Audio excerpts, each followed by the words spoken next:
Ada hal-hal yang harus saya informasikan kepada kawan-kawan, nanti tolong di-share untuk seluruh lapisan masyarakat. Beberapa poin yang ada perubahan di dalam PKM atau istilahnya ada kelonggarannya. Pertama, kita bersepakat untuk mulai membuka tempat wisata dengan seizin atau rekomendasi dari Dinas Pariwisata.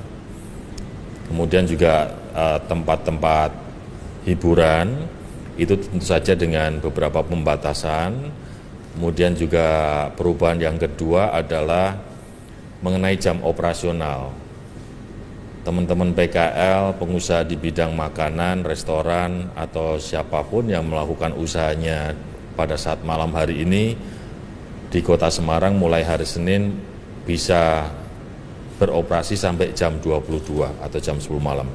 Jadi ini ada peningkatan, tadinya jam 8 malam, jam 9 malam, yang untuk 2 minggu ke depan sudah mulai bisa sampai pukul 22. Tapi tentu saja dengan standar-standar SOP kesehatan. Tidak boleh berkerumun, harus ada jaga jarak, kemudian juga disiapkan pengukur suhu, disiapkan juga tempat untuk cuci tangan, dan hal-hal yang terkait SOP kesehatan. Perubahan yang berikutnya adalah di unsur budaya, sosial, dan yang lainnya.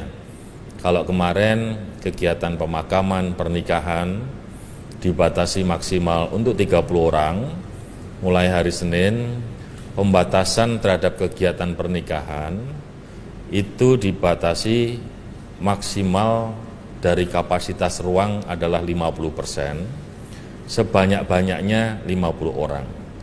Artinya, kalau misalnya itu di masjid kapasitasnya 50 orang, maka dia harus 25 orang. Tapi misalnya dia di masjid atau di gereja yang kapasitasnya 1.000 orang, dia boleh dengan maksimal 50 orang. Itu perubahan 3 hal tersebut, kita harapkan secara pelan-pelan untuk bisa membuat masyarakat ini melakukan hal-hal yang terkait dengan pandemi COVID-19 dan tidak usah ragu menjalankan aktivitasnya sepanjang SOP kesehatan itu diberlakukan.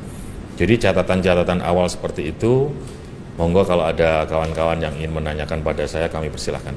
Loh, dari awal tuh kita udah new normal loh. Pengertian new normal dari buat beberapa daerah lain kan mallnya dibuka, tempat usaha apa dibuka. Kita selama ini buka terus. Mereka sendiri yang nutup waktu itu nggak ada orang yang datang kan.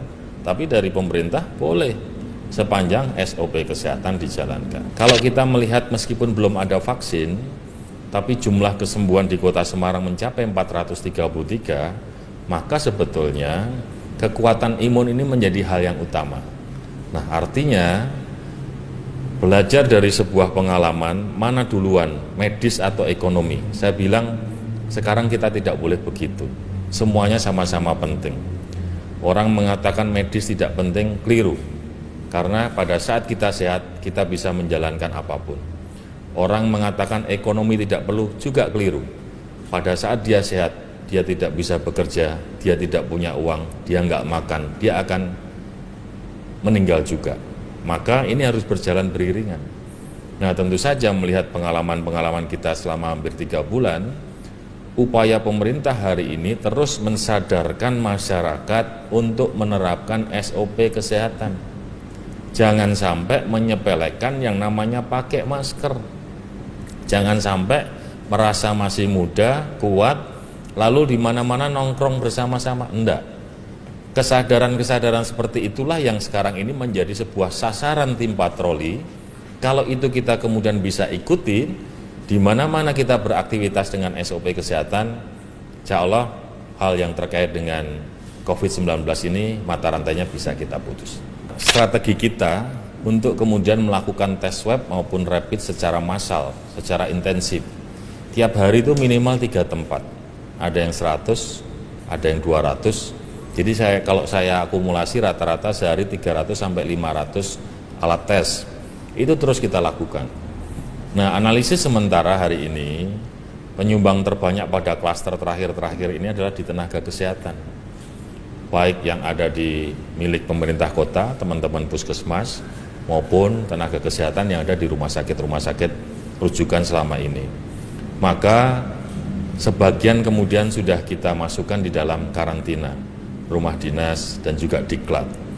Rumah dinas, aula sudah penuh. Tenda karantina sudah terpakai 30%. Diklat dari kapasitas 100% sudah terpakai 35 orang, jadi masih sisa 65%. Ada mulai kemudian pertanyaan yang khawatir, Pak Wali kalau modelnya begini terus tempat kita bisa penuh. Jangan khawatir. Justru dengan kita tahu warga Semarang yang COVID yang mana kita karantina, dia sembuh, dia nggak akan menyebarkan virus ini kemana-mana. Persoalan nanti sampai diklatnya penuh, rumah dinasnya penuh, rumah sakitnya penuh, kita masih bisa sewa hotel loh. Kita punya anggaran yang sudah kita refocusing khusus untuk COVID. Mudah-mudahan nggak sampai sewa hotel.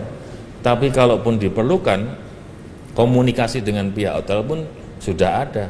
Tapi masifnya kota Semarang dengan Camres kan menjadi tinggi ya? Ya, akhirnya begitu. Sementara di daerah lain ada beberapa daerah yang cenderung rendah, tapi kan di sisi lain tidak masih melakukan tes. Itu tanggapan Pak? Ya, saya sebenarnya tidak mau berkomentar terkait dengan kebijakan daerah lain. Cuman kalau kita bicara NKRI, kita bicara Provinsi Jawa Tengah, mestinya ada kemudian standar-standar untuk yang harus dilakukan masing-masing daerah dalam rangka menangani persoalan COVID ini.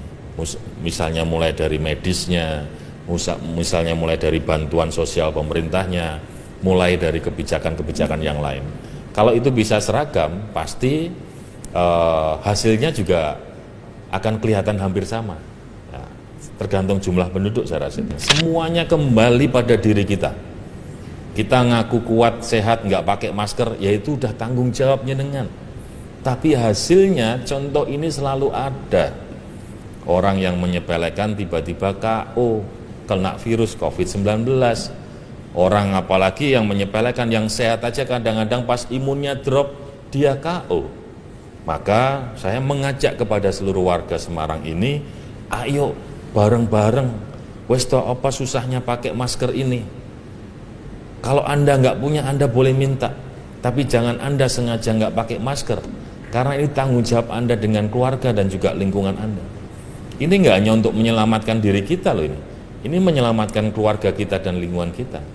Maka sudah menjadi tugas kita semua termasuk panjenengan sekalian, beritanya nggak hanya meden-medeni, beritanya nggak hanya kemudian nyepeleki COVID, tapi beritanya mengajak semangat warga ini untuk mulai hidup berdampingan dengan COVID, menerapkan standar kesehatan.